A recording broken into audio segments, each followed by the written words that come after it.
On my phone. All right. Just like using my gavel.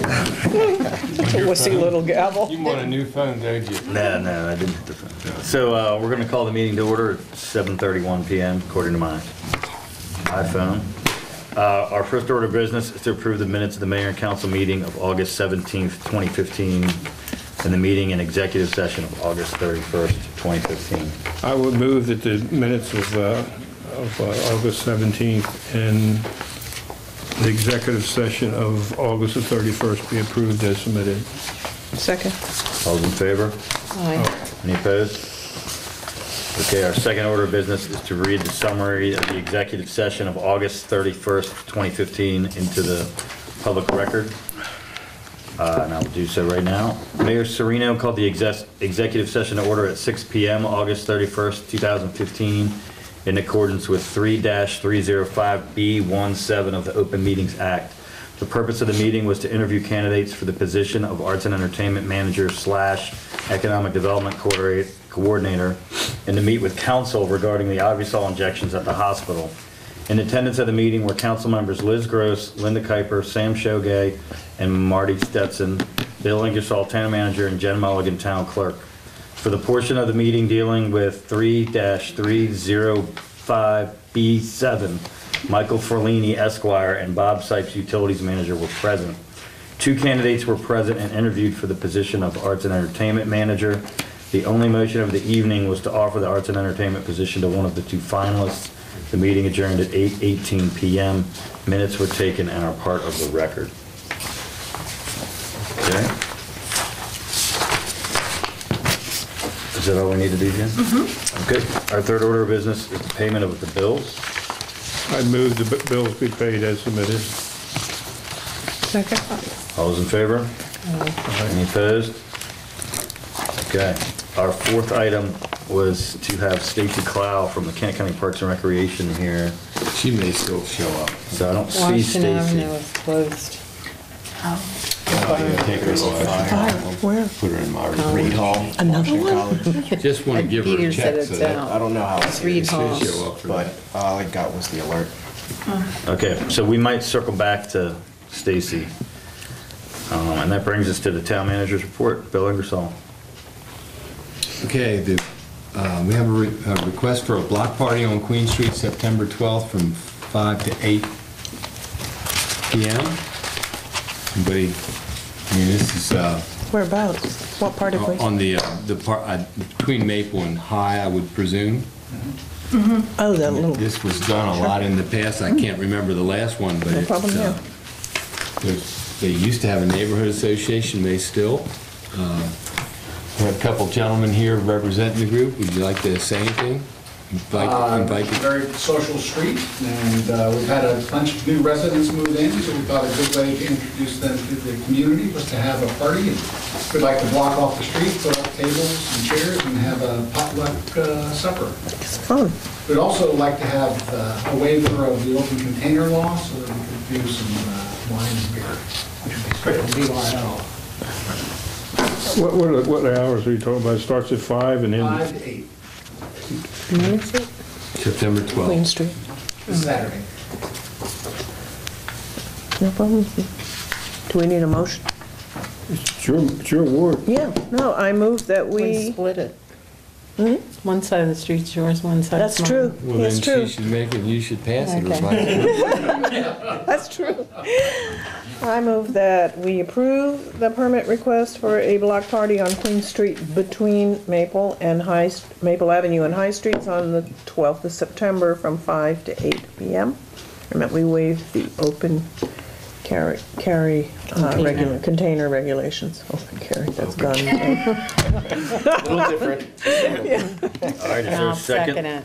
All right, second. all those in favor? Any opposed?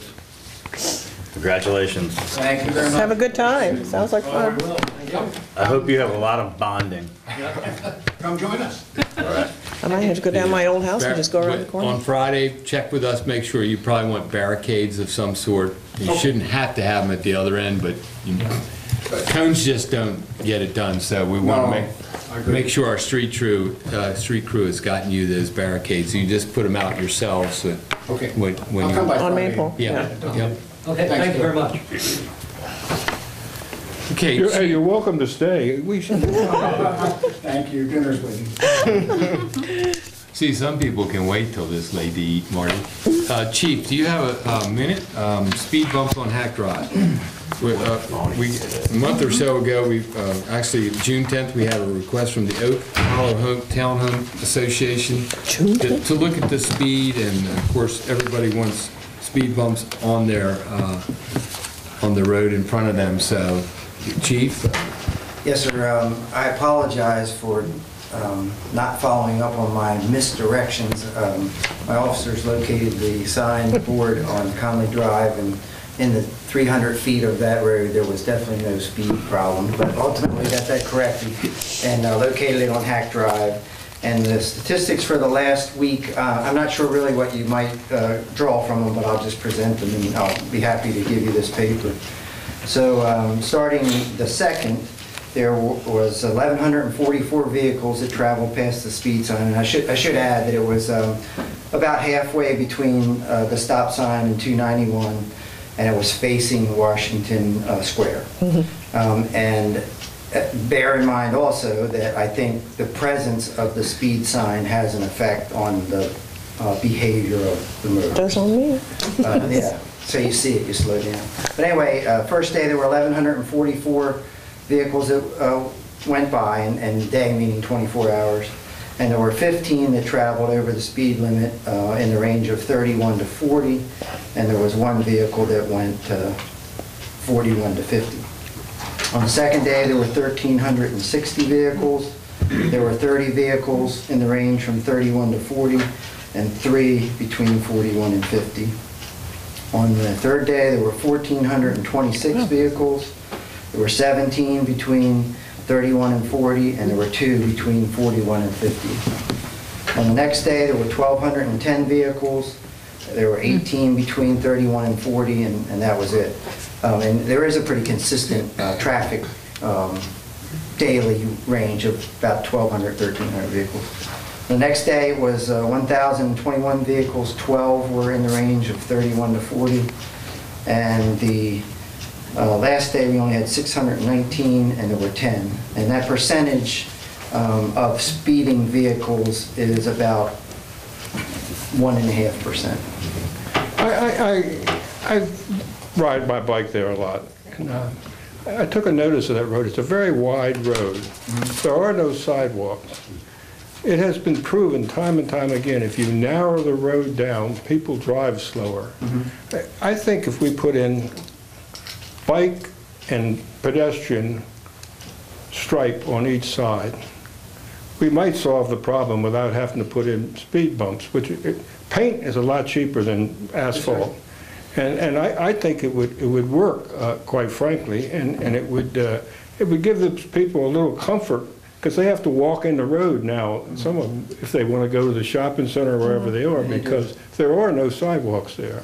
So if we put in, make me feel good when I ride my bike too, so, but if we put in bike paths, and there are symbols, you know, for the bike and pedestrian, and make it a joint path on each side, narrow the road down to a normal road width, and I think you'll solve your speed problem. I agree. And a lot cheaper than asphalt. And a lot safer route for cyclists than going up 213, don't you think? Yeah. Yeah. Well, most of us use that other road anyway, so, but it gets, I mean, I'm not the only one that cuts across there and goes through there, but I do think that it would be a way that it might answer their concerns, and it might even be a little bit better than a speed zone, and that they'll have a fairly safe place to walk. Yes, sir. And it does work. I mean, people do not speed on narrow roads. Queen Street might disagree with you, but it's pretty hard to speed on Queen Street. So. I'm just curious, does that machine indicate which way the traffic was? No, ma'am, and that's something else I should point out. And it also was going beyond the intersection. So across Sheila Road, like if somebody came out of Washington Plaza, it would it may have picked Picked them them up up. too, so. And for what it's worth, we turned it around today, so we'll pick it up the other way, Oh, just that's cool. to see what's going on there. But that's a very good suggestion. I would also offer, that doesn't preempt you from doing speed bumps later. Later, if it doesn't work. But I really think that a lot of them's concern was that they were pedestrians when these cars are going by, or they were, like myself, a bicyclist. Yep, I second that because that was actually something I was going to explore for Flatland, just because, you know, some estimates for the sidewalk put it in the range of $4 million. So coming up with a creative solution, that was actually something that I saw when I was going through online. So if that's possible, if there's a way that we can potentially move forward, maybe work with Case, and since that is a town street, yeah? Hack Drive, yeah. Well, whatever, when we painted the bike lanes on High Street, we try to hook on with the state contractor who puts down those lines, because nobody does it here. So that's the trick, and I've seen them in town lately, so Yeah. basically they can put in a bike pedestrian lane. The decals, I mean, the Stencil, isn't it? stencil is nothing but, they just lay it down and they spray over top of it, and it comes up, and they pick it up, and they do it. So I think it would work myself, but I think, let me look into getting the lane marking done, because we need to repaint the High Street bike lane. So you want a bike pedestrian lane with the symbols for Right. biking in that. on each end, and that'll... pedestrian.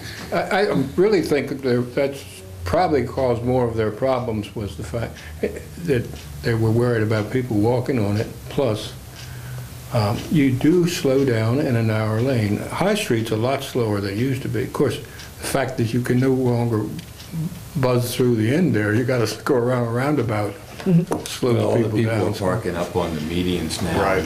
They show us their whack mirrors on High Street. So there's drawbacks to making it.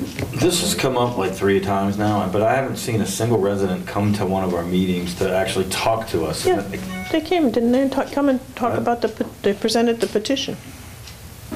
I don't think they did. Didn't they No, just? they brought it in, I think. I missed one meeting, so I don't remember them. No, I think they brought it. But they went out and got it. I see the names, I just don't know that we've ever had any kind of discussion, like, would that be something that they would? I think that's a really good point. If we do that, is that something that they would? Yeah, I mean, believe in? if we're gonna go ahead and do that, then I wanna make sure that they're at least aware of it ahead of time, so we don't say, we solved is our- that, and they say, that's not doing it for us. Yeah. Because then we just wasted a ton of time and money. So I would like to maybe have them come in and we could suggest. Well, is there that. somebody that actually gathered those There's things? a spokesperson, yeah. There was president. the president of the Hilltop, I think. Sandra Schaefer or Shay. Or maybe you could run it by I that will. person outside of a meeting. I and think let if us you know talk what to they them say. and explain to them that, you know, it's been proven time and time again that a narrowed down roadway slows people down. Plus, it'll give them someplace to walk, so. Well, I think it really helped with High Street Extended, because people would rumble out there, Yeah. they go over the hill past Dixon Valve, and then it's just wide road, and we ticketed them all the time. No, they were hitting 50 by the Village Tavern before, so. All right, well, let's take that as a plan of action. Bill, you will call this point person for the community and see what they think of that. And Upper Shore is going to reopen some of the units too, so there's going to be more traffic on Sheila Road. And more traffic on Hack Drive, because if you're coming from Millington, guess how you're gonna go to work? Unless you're really. But, and yes, Chief, I think that's pretty exemplary, though. Thanks for the information. That's not a lot of No, people it's not. speeding in 1 hour, if you break it down in hours and minutes. Like one every 2 hours. or It's something not like what that. people think, Yes. almost I anywhere. think it's kind of like 213. It's the volume in a kind of a tight residential area, and it creates the perception that there's a speeding problem when really it's a volume issue. Right, I guess the other side would be, there were 1,200 cars that went by there, that's a Yeah. lot. And if they're trucks, if they're shortcutting into the back of the other shopping center, it does sound like they're moving fast because they're loud. Okay, is that a resolution on that? That's a good idea. I think we have a special guest here, I think Stacy. so. That's Stacy Clow. I know her. This is Mayor. I have after. So, do we want her to tell us about the Yeah, program? if you have a minute, could you come up and tell us a little bit about the success of the summer program, and we'll reward you handsomely in the end. No, I think the reward is from the children, so I do apologize. I was told to be here around 7:30, but had detoured at Washington Yeah, College, I heard. so I don't know what happened, but Yeah. so first of all, thanks for having me. I really appreciate it, and I know Myra really wanted to be here, so she does send her apologies for not being able to be here. But she does promise for certain that she will be here next year, so. I guess it's been 5 years now. This will be this past summer has been the 5th summer since we've kind of forged this new partnership rather than doing the summer camp out of the middle school, which was Summerfest.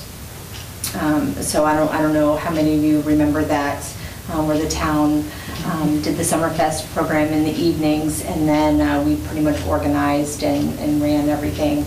And instead, now it's providing scholarships, taking those monies and providing scholarships to the youth that are attending our summer camp programs, but live within the town limits of Chestertown.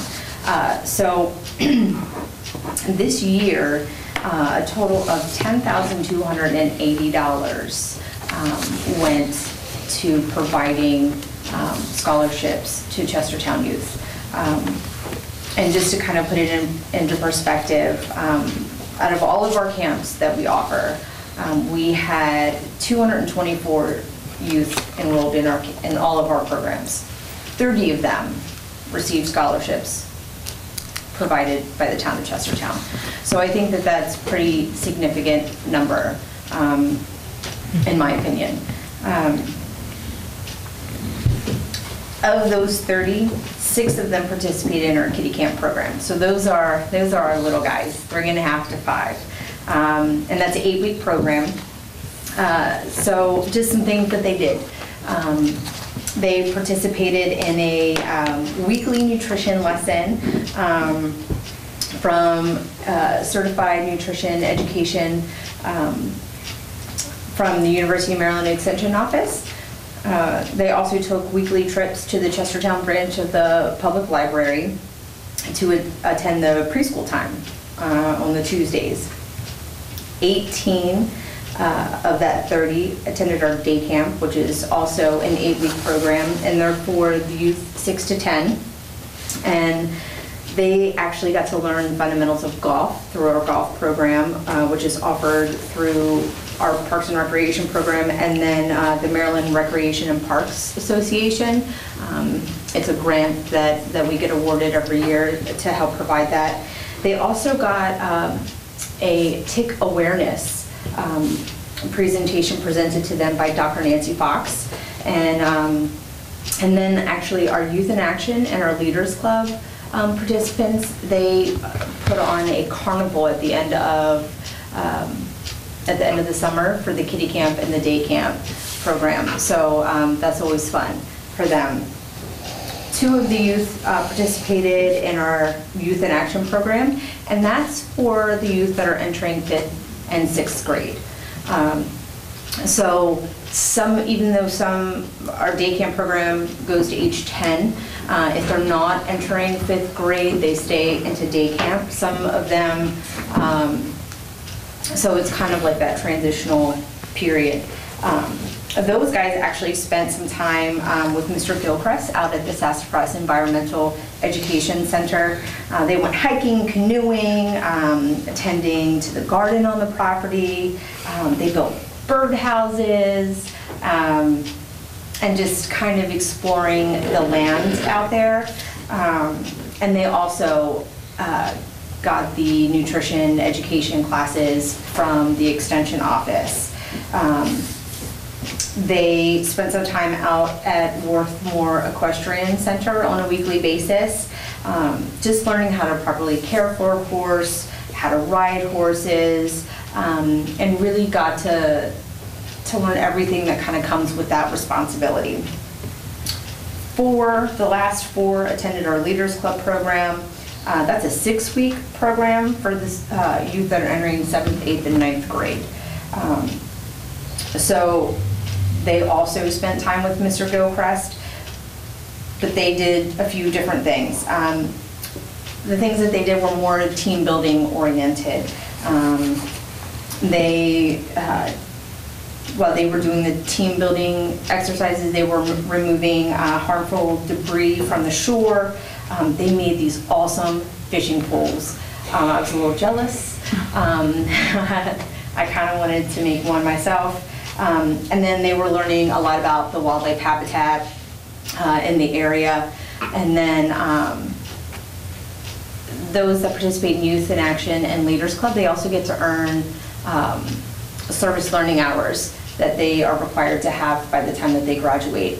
And then if for some reason they happen to lose track of those hours, we actually keep a copy of it. So Very smart. Yeah, it happens a lot. You'd be surprised. Come senior year, we have, hey, do you remember me when I was in 5th and 6th grade? Yes, here it is. Those are just little highlights. I mean, every week they took a field trip somewhere. Bowie Bay Sox game, Washington Nationals game. They even went to and did the older groups went rock climbing at Earth Treks in Columbia. They've done roller skating, and again, the older group went and did the Bike the Sites tour in Washington, D.C. A few years ago, I actually had an opportunity to do that myself. A very, very cool way to see Washington, D.C. I'd encourage anybody to do that. And then, of course, they went swimming. So they went to Killens Pond, they went to Rehoboth Beach. They, of course, went swimming at our pools. They went to the Salisbury Zoo, and the Leaders Club program even went on a college visit to Salisbury University. So it kind of gets them, with the Leaders Club program, kind of gets them thinking about college and what options that they have. So those are just a few of the things that they got to do over a 6 to 8 week opportunity, and that's what, Is there an age limit on that? I'm sorry? I'm kind of interested myself. I thought maybe I could. Well, you can always come and you can volunteer and then you get to go. 7th, 8th, and 9th grade, Marty. Yeah. I think it's a sorry. little. They can't ask me my age anyway. It's a good. So how much of your program is actually done right here in Chestertown? Well, it depends. It depends on the different vendors.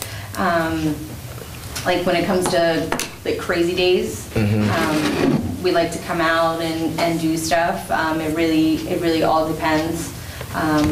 This year, in the past, we have done some stuff at the theater, but it really all depends on what's on their agenda, what fits in our schedule. I mean, we start our planning January, February, March. Right. So sometimes not everybody starts planning that way, so. But do you have camps that are based in Chestertown, or Not is anymore. everything? No, we used to have a playground Right. and we just didn't have the attendance. So we had one here and one in Rock Hall. And we just didn't have the numbers to support staffing for that. So we no longer offer those programs. So everything's been consolidated to Wharton then? Yes. They used to do the C&O Canal. Do they do that any longer? No. And the bus thing sort of flopped for us, didn't it? Right, so that's kind of another thing, if you wanted to talk about that. It was not well utilized this year. People get it there another way. We only had 4 last year, I think. Yeah, so With permanent tickets, that daily. So, All right, well, How's the bus marketed? I mean, well, what we do on our end, we do a special flyer put it out on all of our distribution locations throughout the county, many of which are in Chestertown. We send it out through the school system before the end of the year. And then we also have it on our website, we have it in our newsletter. We put it in our mass email that goes out once a month. I put it on Facebook because I'm usually the one that does the Facebook. So pretty much any way that we can, it'll go out like on our what's happening ad that we do. So. Okay. What time did the bus run, and what was it? What days and what time? Ooh, you're asking me something that I don't have right in See, front of me. because people don't understand that if your child goes to the camp, you have to take your child Oh, you're and asking- sign them in. You're asking about the camp or the DCT bus? Well, the $600 that we gave for the transportation, this is separate.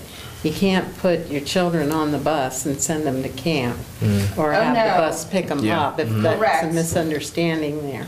Correct, that would be highly unsafe. Right. So, I mean, camp starts at, I mean, the earliest you can drop your child off to camp is 7:50 in the morning, and the latest you can pick them up is 5:30, depending on what time you Right. sign them up for. but what was- Now, off the top of my head, no, don't quote me on this, but I think that Chestertown, if my memory serves me correct, I believe the Chestertown route pickup was here in town at the library around 11, came to the community center, let's say 11:15, did the Rock Hall route, and I think pickup to come back was about 2:30. Okay, but this wasn't for the camper ships? Correct. This It was is something to use the completely pool, separate. or? Right, use the community center. Let's Correct. get neighborhood kids out to the center. Yes. Right. And did any of the other towns in the county contribute money for transportation? I don't think so. Well, there was only the existing Mill- route. Was it Millington They did not participate. and Rock Hall? That was already an existing route. Now, we did, they did add a stop at, on Bay Shore Road, Okay. but that was already an existing route, so. And then does the parent have to go with the child to get on the bus and use the pool? No, in order, a child can utilize the pool if they're 12 or older. They don't have to have a parent or guardian. And you can utilize the community center currently, the way our policy states, if you're 10 or older. And how was the evening swim? Good, we had good numbers. Okay. Well, it sounds like the summer programs were great, and we need to reevaluate the transportation bus as a separate item, maybe for next year. Yeah. But can I get to the good part? Just do it. So, we are gonna present you right now with a check, made out to the county commissioners of Kent County, Maryland, basically for these programs, these scholarships, in the amount of $10,280. Well, thank you. So should I get it off? Yeah, you get it. We're gonna get the big check, but we don't have the printing capabilities. So thank you, Thanks. Stacy. I hope it Can we says get that a on there. picture for the Kent News? What's that? This, Peter? Says it Do you on want a there. picture, Peter, or are you good? County commissioners of Kent County? Yeah, that's. No, not that. I mean the fact that it's supposed to go, I don't want to see it go to somebody's, We just wanna see Bridge which someplace. direction the money goes in. He wants to here. know that it's going to the right place, yeah. Let me pretend to hand it to you. Oh, okay. Have a big cheesy smile. Actually, we can just go like this. here's the paper over here. Oh, The big cameras over there. He's taking selfies right now. He's got it in the wrong direction. That's the e-paper, and that's the. You don't put a picture in the paper of me looking over here. We won't. All right, thank you guys. Thank you, Stacy. All right, so the next thing on the agenda is just a notification that the, Police bid. The What? police bid. You might Oh. have an older copy of that. oh, sorry, you got changed, chief.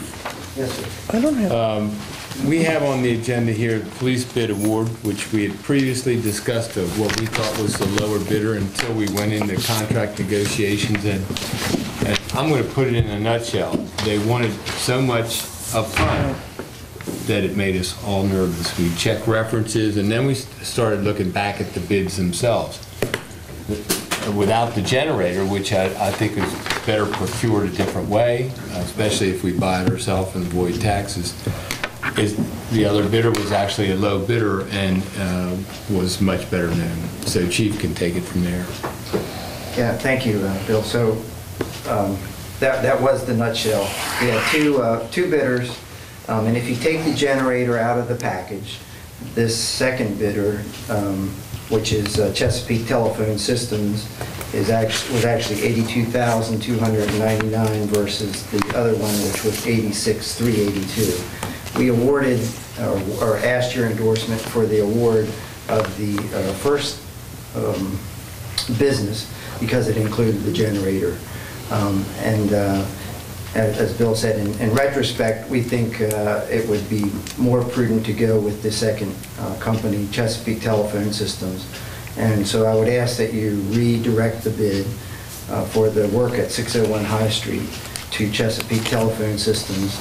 And part two, that excludes the generator in the bid, but if you would endorse the town to purchase that generator, we think we can save money there too. Have you looked into surplus? The state they sell stuff dirt cheap. It's brand Talking about the new. generator? Yeah. Yes, sir. And you probably might be able to get one at half price. It's probably been on 2 hours or something. Or military sometimes too. And Okay, certainly something we'd consider. so do we need to make a A motion? motion to award the bid to the low bidder at what figure? $82,299, and the company is Chesapeake Telephone Systems, CTS. I would move we change our award to that Chesapeake Telephone. And I want to congratulate you on looking into it, and you looking into it and finding out that there was flaws in the other one, so. But I'd certainly like to thank Case and Bill for helping direct us on that. All right, is there a second? second. All those in favor? Aye. Any opposed? Okay, thank you, Chief. Thank you. So, the mayor got a letter from the State Highway or the Department of Transportation, the upcoming annual capital program tour meetings for the FY 216 to 21 Consolidated Transportation Program, CTP, will be in Kent County, September 22nd at 6 p.m., room 100, County Government Center, 400 High Street. What is the nature of this meeting? It shows you what's on their consolidated plan, things that are in the engineering phase, in funding phase, in early funding, late funding, and never going to happen phase. Is this for Kent County only or for the entire state? That day will be about Kent County, Okay. 6 o'clock. Basically, they tell you what they're not going to do for you. Well, that's where we thought the roundabout was for the longest time, and then magically it appeared, and within a couple of years it was built. So you never really give up. And it's your chance to go there and say, this is important to us. Whether it's walking and biking trails on Flatland Road or whatever. I mean, because it'll never get in the plan without the local support. It does feel a little bit like a fool's errand when you're there, but what are you laughing at, Joe? I wanted to ask Stacy if the county is actively exploring our rails to trail all the way to the Wharton Park. I understand now the commissioners have turned around on that, and they would entertain that as something. Before they were against it, but I think There is they're money mixed. out there to, if somebody, if they must have grant writers. We're not like the only people in the county that write grants, so. I don't know about the rest of you members of the council, but I get asked that quite often. I think it would be great. I think the commissioners are mixed, and I think there's some landowners between here and there that aren't really fired up about it. And I'll just leave it at that. But I totally agree, it makes too much sense Yeah, you not to can't, do you it. can't make everybody happy, you know? I know. You gotta look for what it does for the whole general population, and it would be a great, great thing to be able to I agree. ride a bike out there. Bill, coming back to the transportation meeting, will our task force, our local task force, be going there, do you think? Maybe. They don't have to. I mean, this is more or less for elected officials, but Okay. people do show up there, and that might be a good question. Was it on last year's plan, and it was a rush job without telling us, or is it on this year's plan at all, this maintenance, so-called maintenance of the bridges? I think that's what you're talking about. No, I was thinking about our town task force that we put together to talk about sidewalks and the Oh. Washington Avenue, Maple Avenue I corridor. highly doubt that there'll be any indication of that, since it's so early according to them. But whether they would feel it was, that they were welcome to the meeting and, They were notified. I know they were okay, notified. that's basically what I was, they're and aware of it. They're and- aware because that was the original date of the next task force meeting. Awesome. So then it got rescheduled. So, but I know the Ward 3 SHA task force member is going to be there. We can show you one of their last year's or the year before if we have them around, but basically to get on that thing, it has to be money set aside for engineering, whatever, preliminary engineering. That's what I recall. It doesn't get on that consolidated plan until it's something. And right now, the task force is having meetings and they're talking about something, but it hasn't evolved into something. Well, I think things may change for us out here, and I say, not just Kent County, but the rural counties. Some of the money that was being poured into Baltimore is now coming back out to the counties, and so things might loosen up, and Yeah, we could get a red line. we might, Useful. I just love to get a bypass bridge, but I don't, you can't even get on the radar with that, so. Red by, yes. All right, let's keep moving on. Okay, next, got a letter from the Kent County High School football boosters. Said football season is almost upon us, and a very dedicated Kent County High School Trojan team coaching staff are already preparing for the 2015 season. The 2014 team made it the second playoff game for the first time in many years. 6 of those seniors are attending college and to continue their education and football careers. For a number of years, the team has been working with aging equipment and has made great strides. They are now in desperate need of new practice equipment, uniforms, and membership in HUDL, which is a college recruiting program. Due to ongoing budget cuts, we are asking for your financial support in an effort to improve our program as it continues to grow. The following items are what we're looking to improve. That membership they talked about, $800. Practice shoots, $2,000. Safety equipment, $1,000. 5 men sleds, $10,000. New uniforms for 35 players, $5,000. I think that sounds like a bargain. Anyway, I told them that I really recommend that they come in and talk to us and tell us how many kids are from Chestertown. And they did send me something earlier this summer where a lot of the children on that team are Chestertown residents. I think it was 20.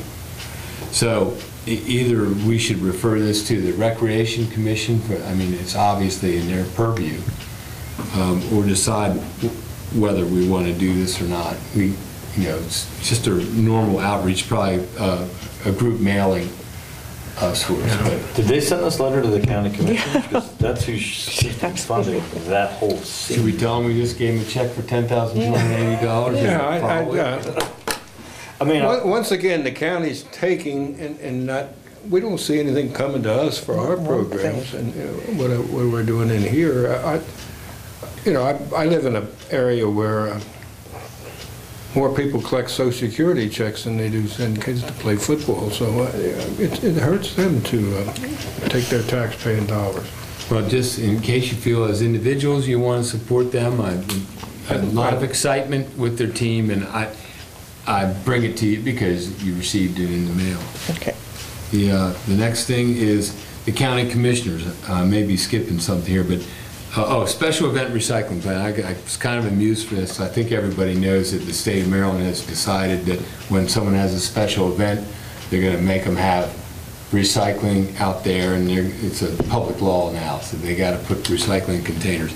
They never answer the question of what they do with them after they get that. So I was chuckling at this letter because it would have been so simple to add a sentence that says, and by the way, after you collect all that recycling, bring it out to our igloos at Wharton or wherever they have them.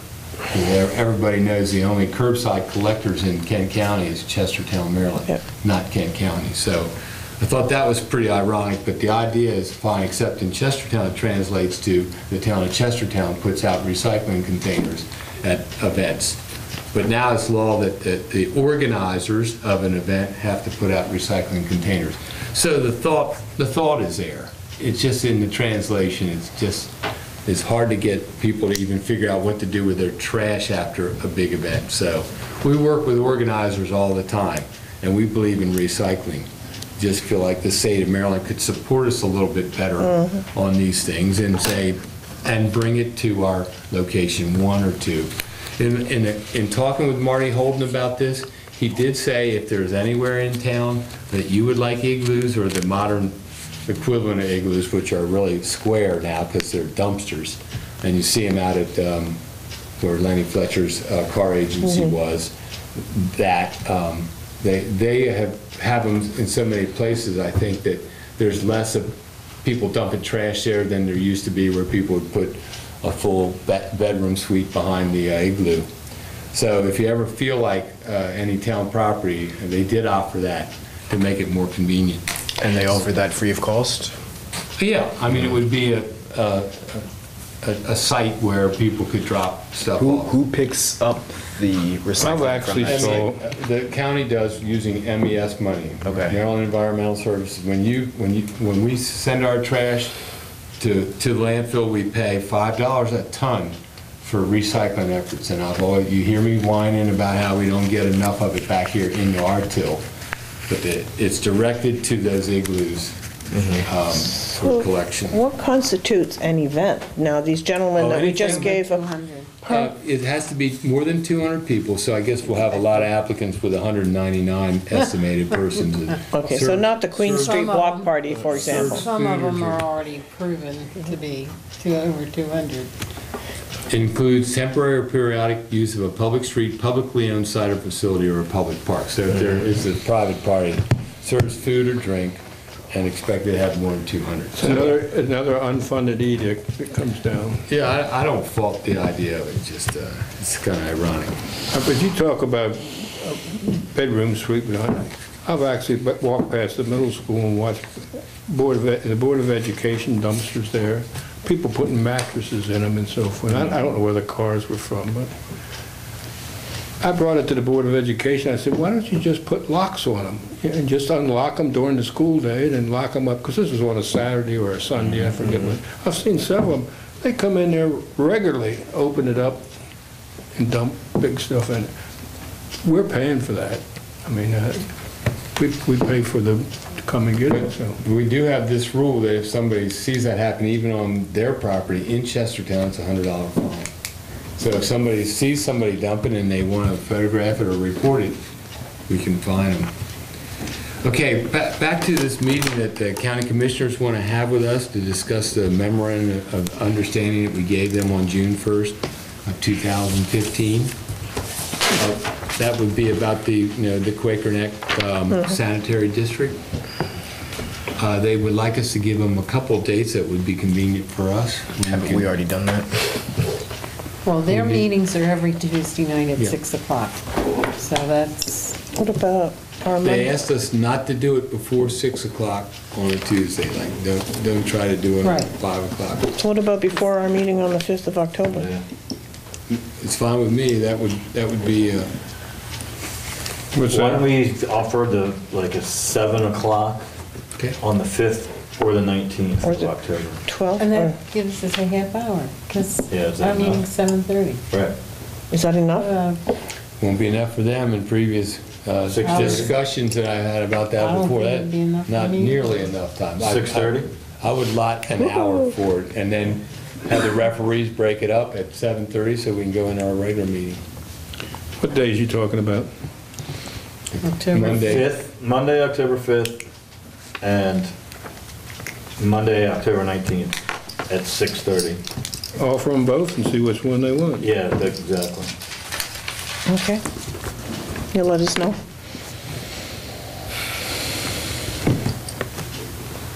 We're going to invite the other, You know, we've been talking about this, I've been on 8 years, and we've been still discussing the same Maybe we thing. should discuss it at COG first, if we have a COG meeting between now and then, where we could do that.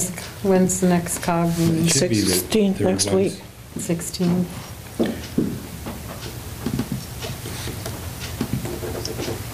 So, All right, so That Bill, would you're be gonna, good. you're gonna make That would be a that big offer? place to do Yeah. it. Okay.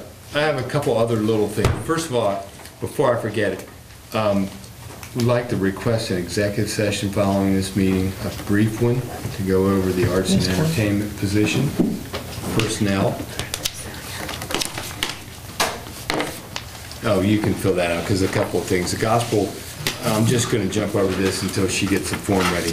Bishop Ronald Fisher has asked that the Gospel Church of God, 434 Calvert Street, to block off the corner of Calvert and Lynchburg for a community outreach activity on October 30, 2015. The event will begin at 5 and last till 9 p.m. That's a great church. That's And the Friday. Bishop, That's a Friday. yeah. Are they going to have more than 200 people? Well, they're not serving food, I don't think. No, they will not have more than 200. They're going to have exactly 199. Sure. Is that okay with the council? Just When in is that, case. sorry, what are the dates again? That's October 30th, from 5 to 9. And what's the nature of the event, do we know? It's a block off, it's basically a community outreach activity of the church. Okay. And they, Pretty dark at 9 o'clock in October. well, at that time of year, it's dark at 5 o'clock. I'm sure they'll have lighting outside. Just a motion. They used to do this quite a lot. And I had this on a previous iteration of the agenda, but, Election? based- Election? not this, no, election. It's on the one I'm looking at. What? Election report, H. I'm sorry. Got it mixed up with the executive session I wrote next to it. Jen is way ahead of everything. We went and met with Chimandia Blake, is that her last name? Who has been super cooperative in every election that we've done with her, the election board. And so I think everything, this is a little bit smaller election than 2 years ago. A couple less judges and a couple less machines, but still the same process. They bring in their expert from Baltimore, and I guess we'll get the machines from up here the day of the election. But everything is, when you work with them, they have a checklist. They go 3 or 4 pages till they get to the end of it, and everything's covered. So they make you feel really secure, and I want to thank Chimandia for her time, again, in this election in preparation. We've gone over the voter registration logs from this end, trying to just rule out people who are no longer with us in this world, and people who are, we found a couple that were too young for this election, but had signed up, I guess, for the next presidential election. So I think everything, there's a few people I don't think live where they say they live, and I think they're too old to be with their mommies, but there's nothing I can do about it. You know, it's basically where you register to vote is. What do we have to do to bring the elections in line with federal and state elections? You know, this time when I talked with Chimandia, I didn't bring it up because every time I brought it up, it's sort of like they don't, statewide, they don't really want to do it. We need to ask the MML to consistently put it on the legislative agenda, that we want to line up all cities with presidential and gubernatorial elections so that we don't have May elections. And we used to have a December election instead of November. We moved it back to what people would normally think of as a November date for an election, and we really raised the number and percentage of people who came. But there is a cost. It's Right. $175 a day for the judges, and they're all good. But I mean, basically, that's an expense. I think we need to keep working with our delegation, saying this would be a good thing throughout. Well, it's a good thing in that people will come out and vote. I mean, it's tough. Linda and I run, and we're the only candidates running. And I don't have any relatives. I don't know how many relatives Linda has that live in the area, but it's hard to get people to come out. I have any relatives in my area. My wife had to vote 5 times last year. Jeez, all right. It was, it's such a good idea. Is this something that has to be, so it has to be approved by the General Assembly? It does, even if it's just for Chestertown. Right. And we'll have to change our charter, and it'll take, because of our staggered election, I think it's gonna take us 7 years to get our charters changed for, because you can't change it, and you either have to add a year to somebody's term or take it off.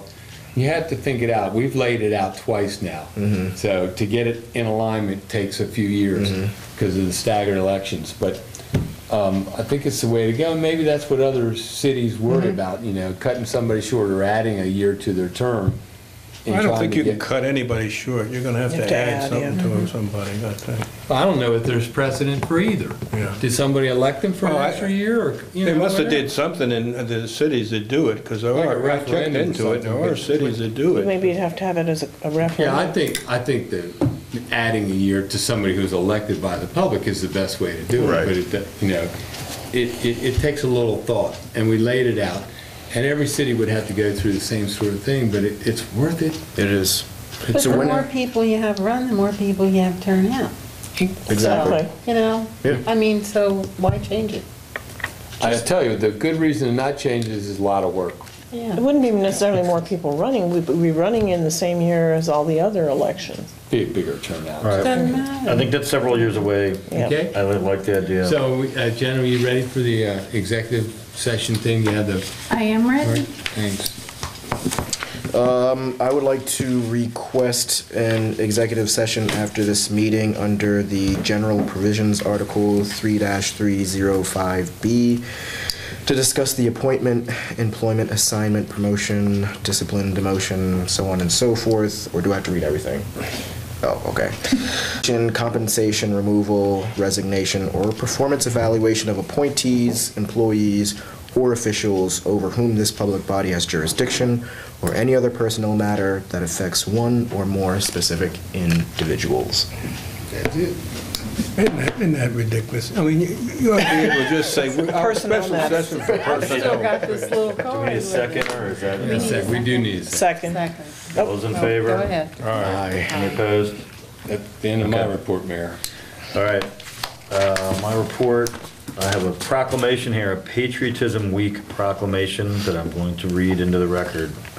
Whereas the Benevolent and Protective Order of Elks, through its constitution, is a patriotic order, and whereas the order promotes the ideals that citizens of this nation live in freedom, won through the great sacrifices and many tribulations which have provided the foundation for a free, prosperous, and independent life, and whereas we realize that each generation must work to maintain this freedom, otherwise, through carelessness or indifference, the rights and liberties enjoyed may vanish, and whereas it is fitting and proper to recognize this freedom and to honor the nation which provides it, now therefore I, Chris Serino, Mayor of Chestertown, do proclaim the week of September 7th through 13th, 2015 is National Patriotism Week, and during this event urge all citizens to join with the Benevolent and Protective Order of Elks in expressing gratitude for the privilege of American citizenship with appropriate celebrations and observances.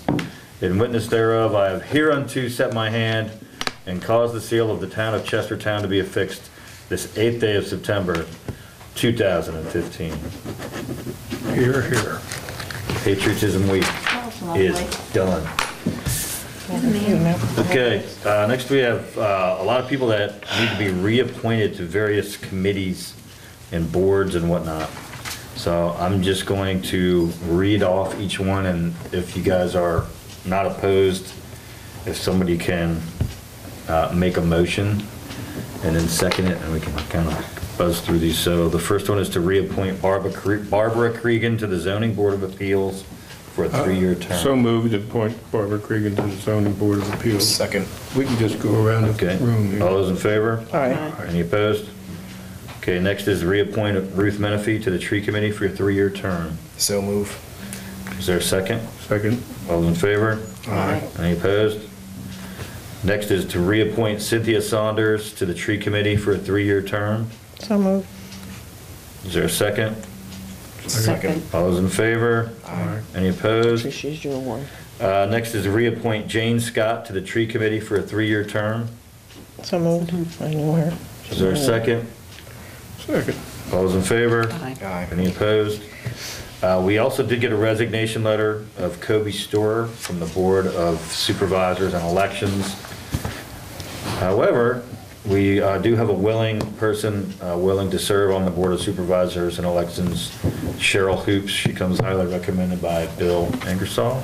I would highly recommend her too. I've known her since she was Okay, a great. child, and she's a super person, so. So could somebody move to appoint Cheryl Hoops? I would move that Cheryl Hoops be appointed to the Board of Supervisors of Elections. Okay, is there a second? Second. And I have one more. All those in favor? Aye. Any opposed? Liz? Yeah, I had an email today from the chairman of the Recreation Commission asking us to consider nomination of Amy Weeks to fill a vacancy on the Recreation Commission. She's a resident of the First Ward, as it happens, with 2 sons. She's been active in the Garnett Elementary School PTA. She currently serves on the board of the Kent County Youth Soccer Association, which uses, I believe, the county public school fields a lot, and both because of her experience, and I think that they're hoping that she will help them build bridges with the public school system for more use of their facilities. And so I would like to put her name forward for the Recreation Commission. I do not know her personally. I don't know if that's appropriate to do that tonight without As notice. long as there's not too many of them in the phone book, you'll probably be all right. I think what we should do is, like, since we just learned about Yeah. this today, is put her on the next agenda, and we can I will formalize let it them in know. 2 weeks, and we can tell Brant that that's kind of our normal Okay. procedure.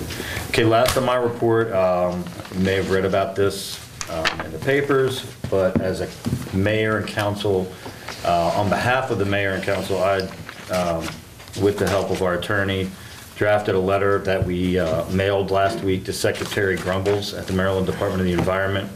It was sent out on September 2nd, 2015. Essentially, the purpose of that letter was to request what's called a consent agreement or a consent order.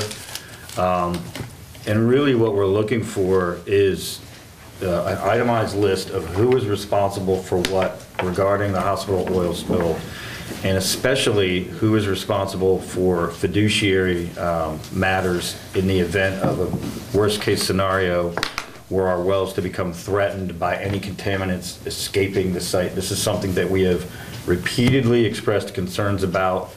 Our concerns, in our view, really, they've listened to us, but they've gone ahead and approved the plan, really with only minor modifications anyway. And we still feel like we need a legally binding piece of paper that says this party will be financially responsible in the worst-case scenario that our wells are contaminated by, oil-based products escaping the hydraulic zone of control. And if that happens, who is responsible? How much would they be willing or would they be required to put up for drilling a new well field? So we're working on that. I intend to call Secretary Grumbles personally later this week. Unfortunately, it's a tough week for me because I'm literally out on a tall ship every day this week. But I do have an early ending of Friday and hope to call him that afternoon to make sure he received this letter and to see if we can get, ultimately what we want is a face-to-face meeting either with Secretary Grumbles himself or some of his officials.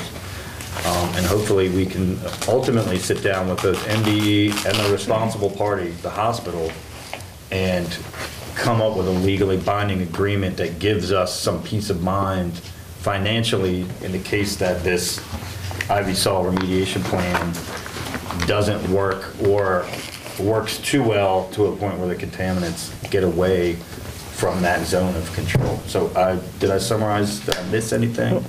Good. We also did raise the idea of, hey, with our attorney, should we seek an injunction? And he was pretty outspoken in stating that we really don't have much of a leg to stand on for just trying to seek an injunction, just because we're not really excited about the plan and we have concerns. He said an injunction is really for a case when you know that there is damage coming your way that is irreparable to the community, and because MDE is the body that's supposed to be overseeing this, and they're directly involved and they're on site, and that there was already a pilot test that at least seems to show that these contaminants won't escape, that it was very, very unlikely that that would be a successful tact. And not only would we be paying his legal fees, but if our injunction was unsuccessful, we would also be on the hook for any legal fees that the other parties incurred. And it also is kind of like, you know, we're done talking to you and now we're lawyering up. And he didn't think at this stage of the game that was a wise tactic. And I hope, again, that I'm summarizing this well, but that was essentially what his recommendation was. So our job now is to continue to pursue this consent agreement and also watch like a hawk all of the data coming off of these pilot tests. And if we see any contaminants getting to the downhill wells on Brown Street, then I think an injunction or something that's a little bit more drastic might be in order from our perspective. So that's kind of how we are right now. It's not a great situation to be in. It's kind of a strange situation because we feel like we're the victim in this, and we should be right front and center in any decisions that are made. But I think traditionally these spills are moderated by the polluter and MDE, and there's usually not a third party involved. And we feel like we should be because it's so close to our wells, but they're just kind of following the normal protocol, like this is a normal cleanup. And that's kind of where the problem lies. Plus the fact that we might be liable too if somebody gets sick from that. Well, we brought that up, like if we don't make all these efforts and this gets away from the hospital and MDE and one of our residents gets sick, are we liable? So we want to have a very clear paper trail that we've expressed these concerns repeatedly, and you know, I've asked Jen to make a really diligent file of all the correspondence that's going both directions, and that's about all we can do right now. So I will continue pursuing that, and we'll keep everybody posted. Okay. And that's my report. So let's move on to board reports. Why don't we start? Want me to start? Not so much on the first ward. On Thursday this week, be heading down to Easton, represent council, and work with Case Des Moines at the second of 3 of these meetings on the state Healthy Waters Initiative, which is bringing together towns and counties on the Eastern Shore to look at resources for stormwater management and so on. So I might have something to report back on that. And the other thing was that this weekend, thanks to invaluable assistance from Jen Baker of the Chester River Wine and Cheese Company, I began going around town with her doing a detailed survey of where we are with accessibility of all kinds for someone in a chair like herself, and for other kinds of disabilities like visual, which is one I'm coming to know well. And I didn't have time to put all my pictures and notes together, but I would like to bring them with some, positive ideas for where we could go. And we discussed how this could be a good marketing town too, for the tool, a marketing tool for the town, if it's known as a community that's really easy for disabled people to visit. So I'd like to come back with that either next meeting or the one after, depending on our agenda. All right. You can take that to the task force, too. State highway. Yes. Plus, any grant that we apply for, we have to make sure that we mention that any site that the grant is proposed for is handicap accessible. Yeah, Jen, That needs to be in all of the grants that are written. Jen gave me a name of a state program that has funding, and I can't find it in my notes right now, but, it was for business owners to improve their structures, a tax credit program, I think. Okay, I'm going to talk about the farmer's market. We have a problem with parking. I have put notices on all of the meters around the Fountain Park and 2 places across the street on the corner, where we have one gentleman who has a truck and has 2 spaces. And we have a persistent person who parks on that corner frequently. And I called Bill, because I get phone calls Saturday morning, the car is here. And so I had suggested reenacting, a fine for parking where there's a sign, but Bill said just have the car towed. So if we can have one of the officers do a surveillance around 6 o'clock on Saturday morning, and that way if there's somebody parked there, because the sign specifically says no parking Saturday from 6 a.m. to, I think it's 1 o'clock, yeah. And the signs have been up. I have extra signs in my car. I make sure that they're on all of the meters, say no parking. And it's ridiculous. This person could just pull up 2 spaces and be fine. But parking there on the corner. Also, are we giving fines for people who are parking in the handicap spaces? Do you know at all? I don't know of any recently. Okay, what was the fine for parking in? It's $80, isn't it? Is it 80? That's good. Because I was thinking about 50, but 80's better. It's ridiculous. And, it's just like, I'm tired of it. And back to that one where we have the hood over for free parking, but we have a thing that says farmer's market. So we probably don't have it written anywhere what that fine would be. If we put, I don't have, I know, but if we put that, violators will be towed, that help you? I mean, That would help, yeah. so we'll just put our plastic. they're all laminated. Yeah. So we'll At owner's expense, don't forget to add that. We'll start with that. Start with that one space, and then Okay. because we don't have that. It's just I know your guys will be there and everything. We sort of know it's a resident upstairs on that block, and Linda's right. They can just move 2 spaces up, and they're okay for Saturday mornings. It's sad. Yeah. And then the crosswalk signs, and I apologize because First Friday moves around and quickly and I forget about them, but we didn't have the crosswalk signs First Friday, and I don't know where all the people came from Friday night. This town was absolutely and totally packed. And then the farmer's market, and we need them in front of the Episcopal Church on Cross Street on Saturday You mean the one that goes morning. in the middle of the crosswalk that says yield to pedestrian, yeah. And in front of the post office. Chief, I think they may be gone or in fractions. We may have to buy. They're about $250 each. We may have to buy a couple more if you don't find them at the town yard or they're not a CPD. Okay. They don't make them out of concrete by any No, chance. sir. They do get beat up. Yeah. It would, it's amazing where you've got people walking all over town and you've got somebody in a hurry or somebody doesn't want to slow down, because somebody's going to get hit one of these days. But they should get fined also. I was in town Friday for First Friday, and that's the most I've ever seen on it. Yeah. It was almost like a tea party Friday. It was. Dynamic new mayor, a lot of stuff going on. That's what happened. Oh, it wasn't the Well, they had Hinson music. Ringgold House then. They had music in Memorial Park, but it was just, everybody was everywhere. Now, I think I've said this before, but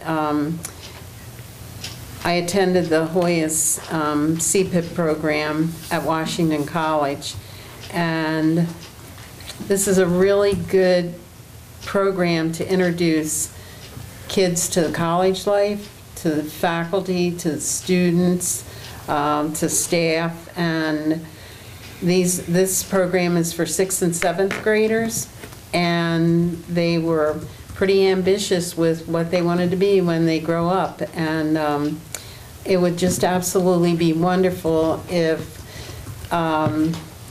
this grant was extended after 7th grade, or 7th through 12th, and follow these kids and all these there's a capacity for 60 kids, 30 6th grade, 30 7th grade, and to follow these kids, and if they all got to go to college. Because one little girl said, oh, I'd never be able to go here, we couldn't afford it. And I told her, I said, never say never, because I couldn't afford it, but there was grant money and scholarships available. Tell her to and come talk to me.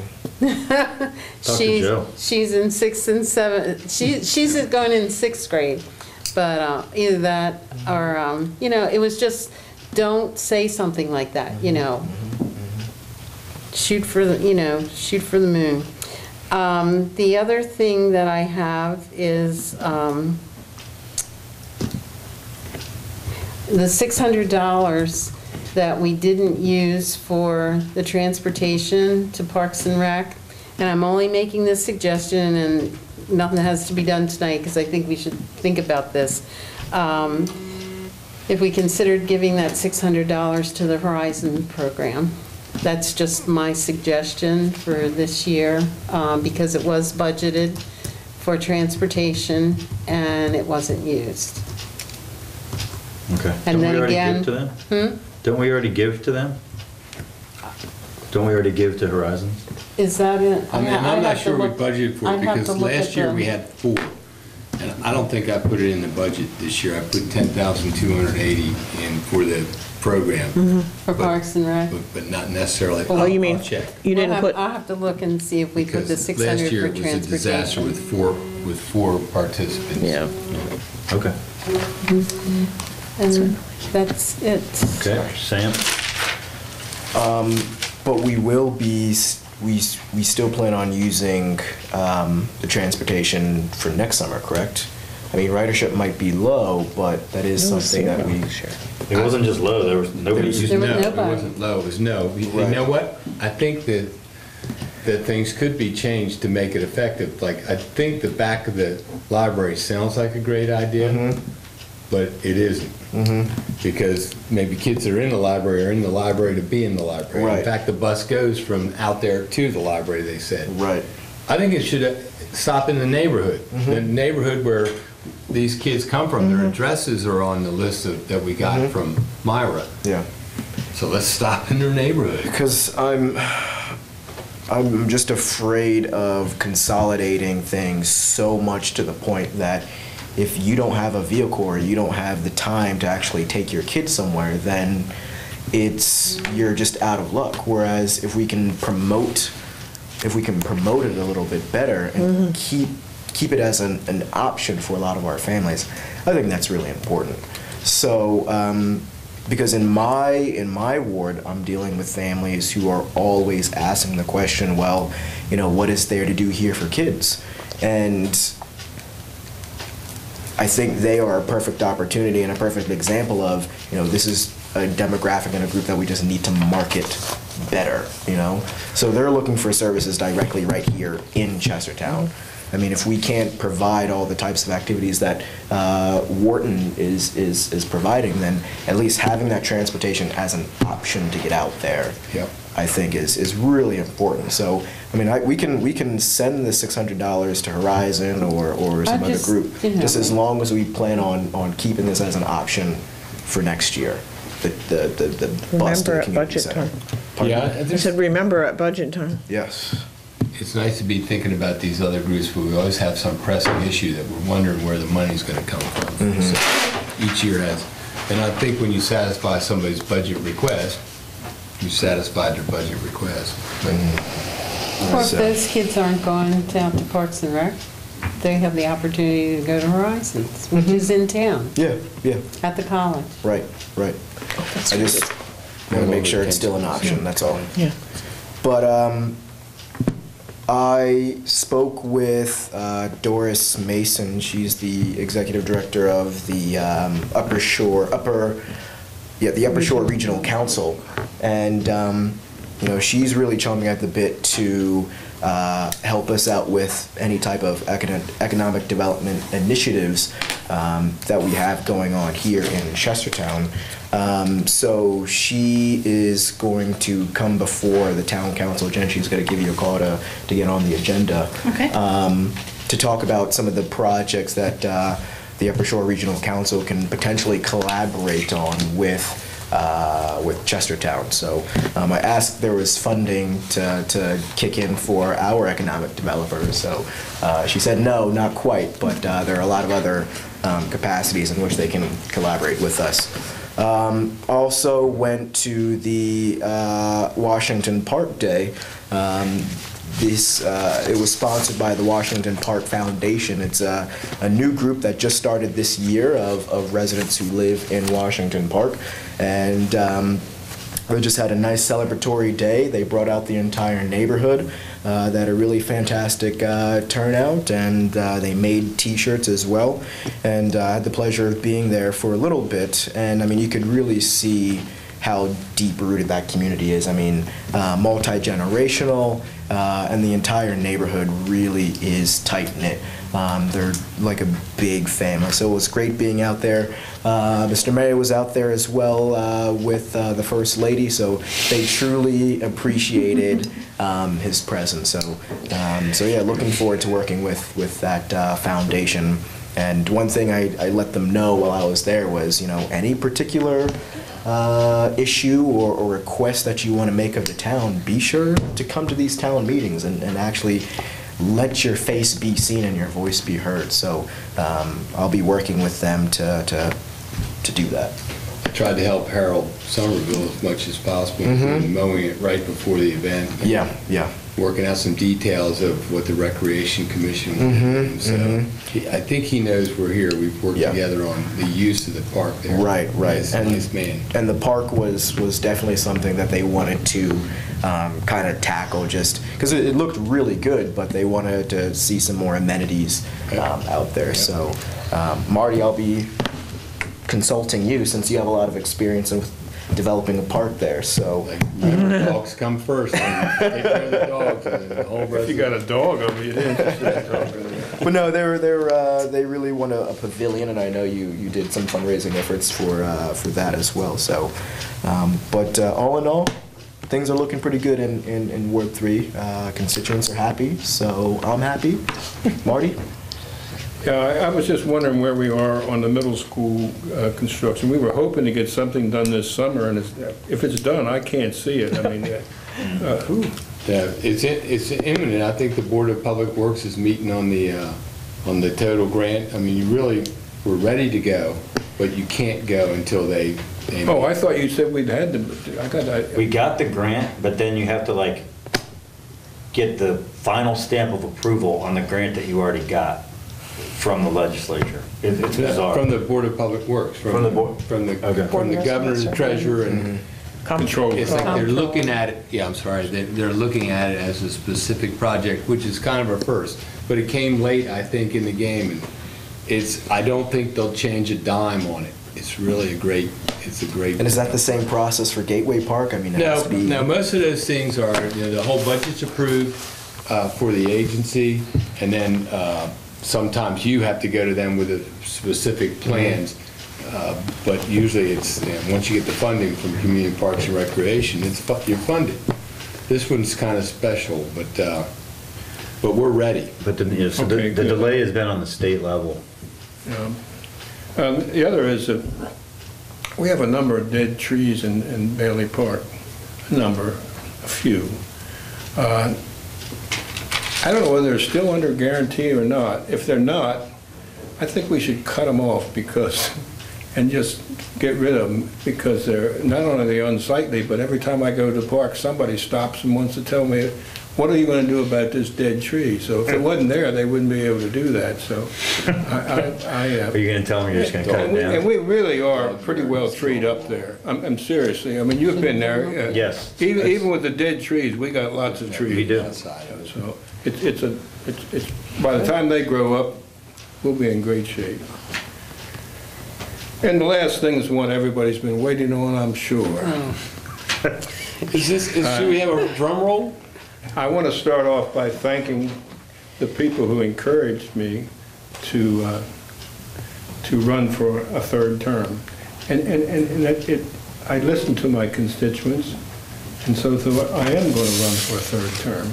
I got everybody's hearty endorsement that I knew, except my wife, who said, it's your decision. She wouldn't give me a yes and she wouldn't give me a no. But she did say, you do whatever you That's like. that's a passive yes. That's passive aggressive, you're right. But I do want to thank everybody for that, and this was the easiest one I've ever. I actually didn't get to my friends to sign it, and I had the 30 names or whatever, the 6 pages of names that you get. So I had people call me at home and say, you want me to sign your paper? I never had that the other 2 times, so I don't know what that's all about, but it's very encouraging. I also had people ask if they could donate to my campaign, and no, you cannot, because I'll do the same as I did last time. I pay for my own campaign. But you can say a nice word. That's nice. I appreciate anybody that might have anything to say would be a nice word. I want my constituents to know if I do something for them, I'm doing it because I think it's right, not because they donated to my campaign. And I don't want to feel like I'm doing it because somebody donated to my campaign. So and I have filed the forms. I sent them. I took them into our election chief today. We do have a treasurer. We got some money in there. We got a one-person donor. So. But I'm looking forward to it. I will say this: if somebody files against me, it might be a frugal campaign because I'm paying for it, but it's going to be aggressive. I'm going to seek out every avenue I can to bring them before a debate, so we can debate the issues that the town has now, plan on having in the future, and what they have as an idea to take care of it. So, and that's my answer to all those people who asked me if I'm going to run again. I am. So that's it. All right. Did I surprise anybody? No. We didn't surprise anybody. For a second there, we didn't know which way you were going to go with it. Yeah, about Yep.